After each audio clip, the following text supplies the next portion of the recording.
Hi, this is Cindy from VintageToNew with another video tutorial.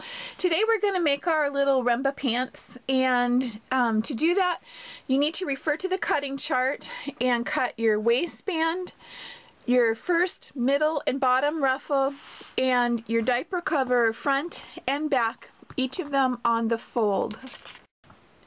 Your ruffles are going to be wider, for most sizes, wider than the width of your fabric. So you will have side seams. You will cut it to the size on the chart, and you will sew the two pieces together, right sides together, to form this nice circle, and these seams will become the side seams.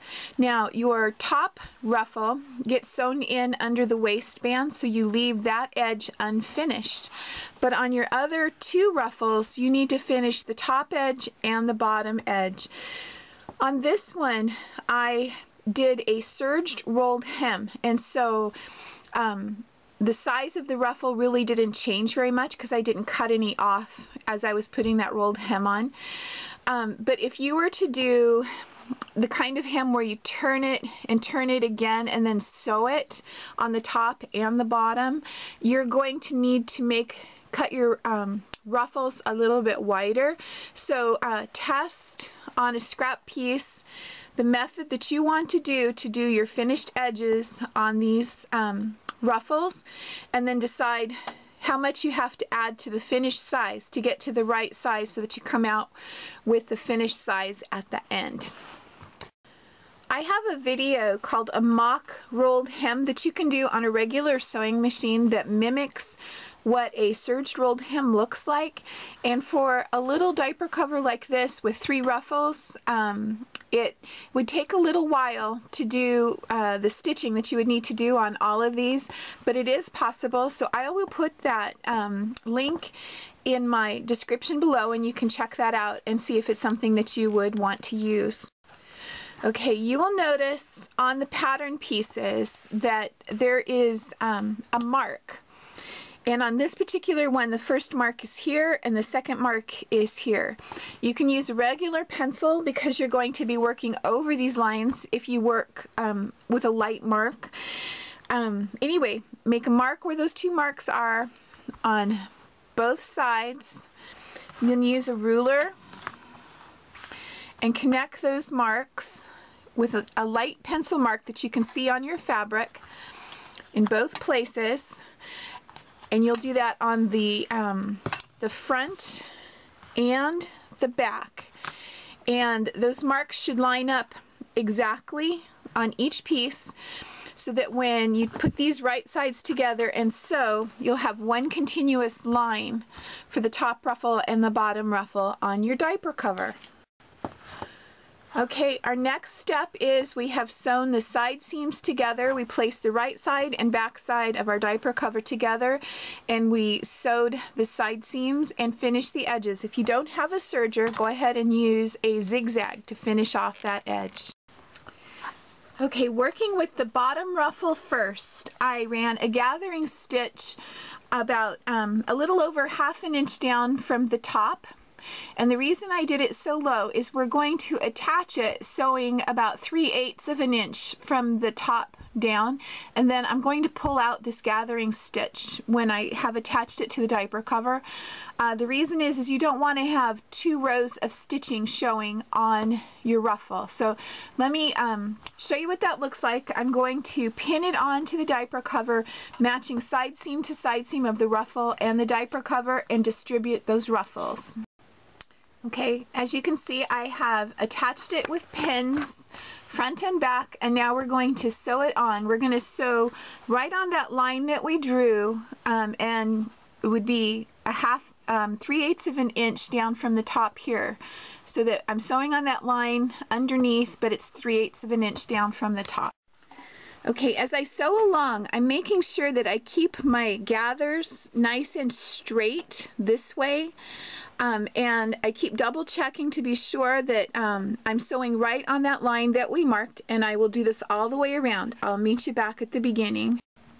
Okay, here's the ruffle all sewn on, and I have pulled out that gathering stitch, and this is what it looks like. Now we're going to repeat the same process with our middle ruffle. So let me get that done and I'll show you what it looks like. Okay, you can see I now have the center ruffle done, and it's really important that you do work from the bottom ruffle to the middle ruffle to the top ruffle. Otherwise, if you start at the top, you're battling trying to move everything out of the way while you're sewing. So now what we're going to do is run a gathering edge along the very top of this top ruffle and attach it to the raw edge to raw edge along the top here. And so you'll be working with the right side of the diaper cover here to attaching to the wrong side of the top ruffle, and I'll show you what that looks like.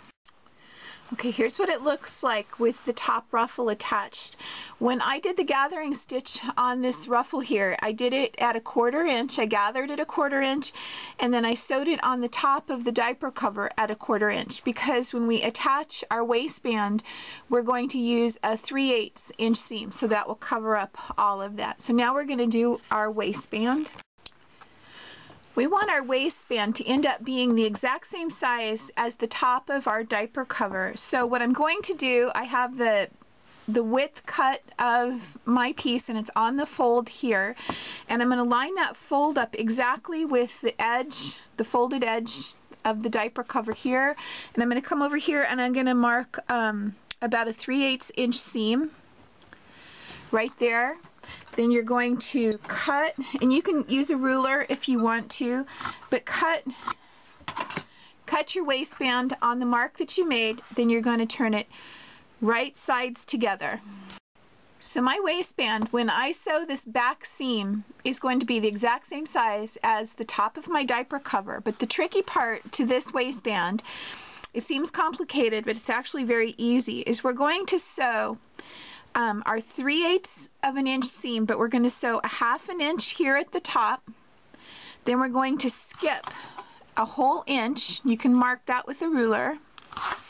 And from that mark down here, we're going to sew the rest of the way. So we're going to start by sewing a 1/2 inch, skip an inch, leave an inch opening, and then sew the rest of the way down.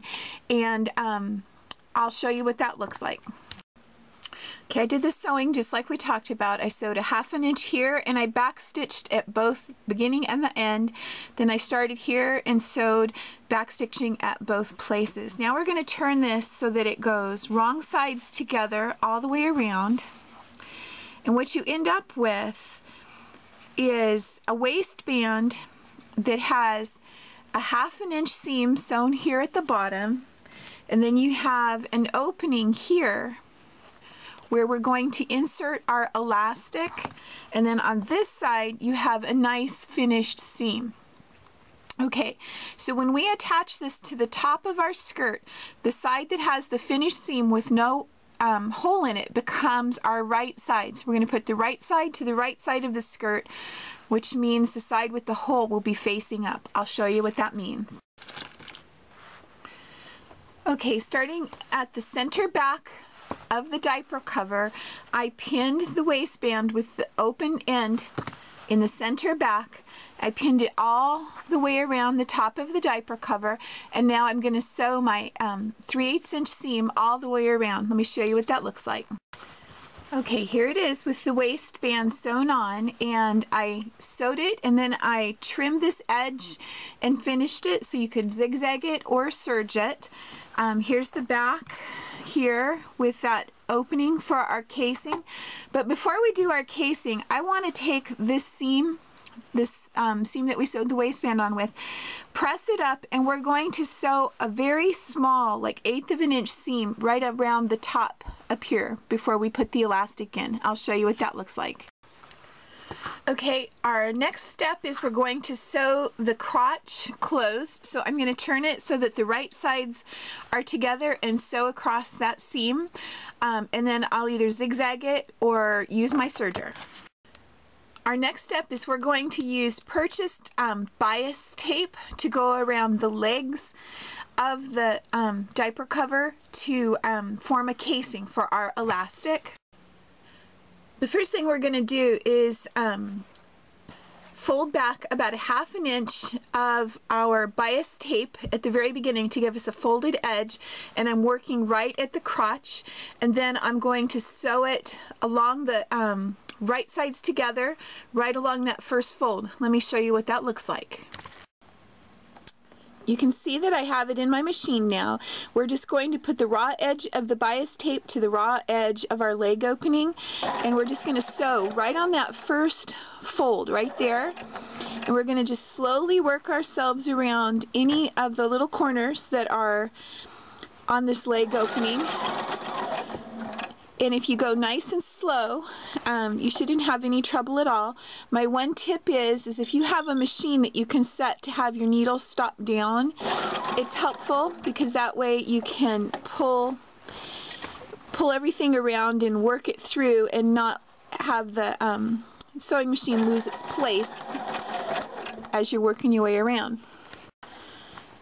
Okay, I've worked myself back around to where we started, and you want to leave yourself enough that you can fold back that edge so that you can have the two folded edges just barely butt up to each other right there, and just sew across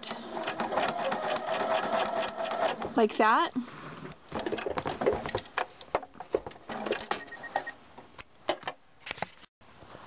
So here's what it looks like, and then we're going to take it and we're going to turn it to the inside, the wrong side of our diaper cover, and we're going to fold the bias tape in on itself like that.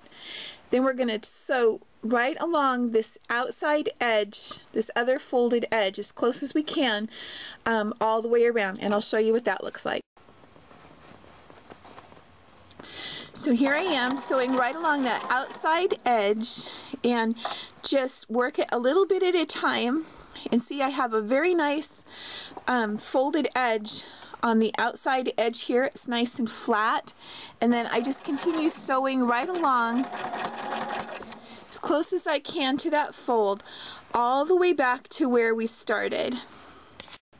So here is what the outside of the leg will look like, and right here is what the inside of the casing looks like, and you'll notice that the openings are right there. So we're going to run the elastic from the chart, the size on the chart, all the way around here, and then I'll show you what to do. I'm going to take that safety pin and just work that elastic all the way through that casing, and I'll show you what it looks like when I get back to the opening.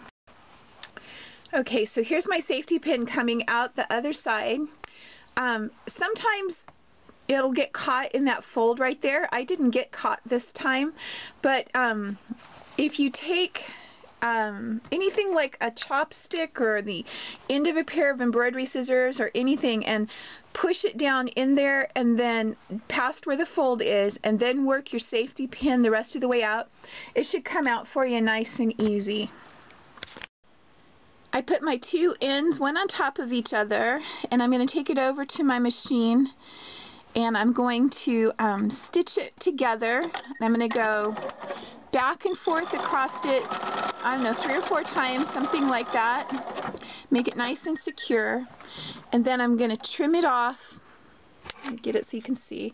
So it's nice and close, and then pull it down into that casing.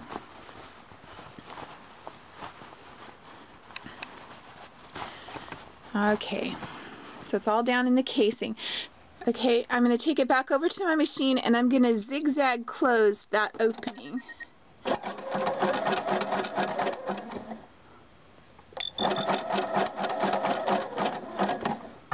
Like that. Okay, I'm getting ready to put the waist elastic in, and here's my one tip for doing that. Get your elastic so that it's nice and straight, there's no twists or turns in it, and take a marker and place a mark on one side over here and one side over here, so that when They are matched together. See, the two X's together.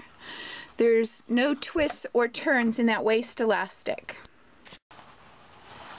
Okay, you're going to find that opening that we had in our waistband in the back, and you're going to put your elastic through there, and you're just going to work it through that casing all the way around to the other side.